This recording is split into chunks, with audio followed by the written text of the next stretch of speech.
Hello বন্ধুরা, আপনারা সবাই ভালো আছেন? আমি মামা পিটিভির পক্ষ থেকে আপনাদেরকে স্বাগতম জানাচ্ছি।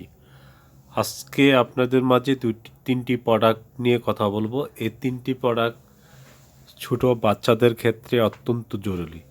বিশেষ করে ছোট বাচ্চাদের শরীরে চুলকানি, দাউদ, একজিমা হয়ে থাকে বা গোড়াগাছি হয়ে থাকে। চুলকানির কারণে শরীর ঘা হয়ে যায়, রক্ত বাইরে হয়ে যায়। সেই ক্ষেত্রে এই তিনটি ওষুধ সেবন করলে আশা করি আপনার বাচ্চা সুস্থ হয়ে যাবে। আপনাদের মাঝে এই তিনটি প্রোডাক্ট সম্পর্কে কথা বলবো।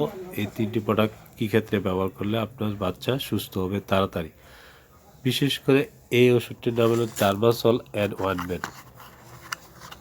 বাচ্চাদের শরীরে রানে চিপায় ও গলায় বা হাত পা যে কোনো জায়গায় চুলকায়, সেই ক্ষেত্রে এই মলমটা সকালে ও রাত্রে একটানা 15 দিন লাগাইতে পারেন। লাগাইলে আশা করি চুলকানি, খাজলি, দাউদ, একজিমা ভালো হবে।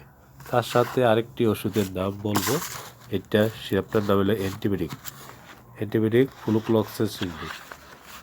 ফ্লুক্লোক্সাসিন সিরাপটা খাওয়ার নিয়ম হলো 1 চামচ করে 3 বার। ছোটো 1 থেকে 5-6 বছর বাচ্চাদের 1 চামচ করে 3 বার, আর ছোটো বাচ্চা হলে আধা চামচ করে 3 বার। নিয়মিত একটানা 7 দিন খাওয়াবেন এই ওষুধটা।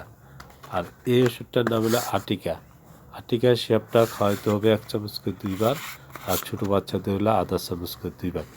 নিয়মিত এই দুইটি সিরাপ 1 সপ্তাহ খাওয়ান। আশা করি আপনার বাচ্চার যত বড় চুলকানি, দাউদ, একজিমা থাকুক না কেন আশা করি ভালো হবে। বন্ধুরা, আজকে এই বিষয়ে কথা বললাম। যদি আমার ভিডিওটা দেখে আপনাদের ভালো লাগে, আমার চ্যানেলটি সাবস্ক্রাইব করে নেবেন, লাইক দিবেন, শেয়ার করবেন। আমি আবারও বলছি, ছোটো বাচ্চাদের পরিষ্কার পরিচ্ছন্ন রাখবেন আর এই ওষুধগুলা সেবন করেন। চুলকানি, দাউদ, একজিমা থাকলে ভালো হবে। ভালো থাকুন, সুস্থ থাকুন।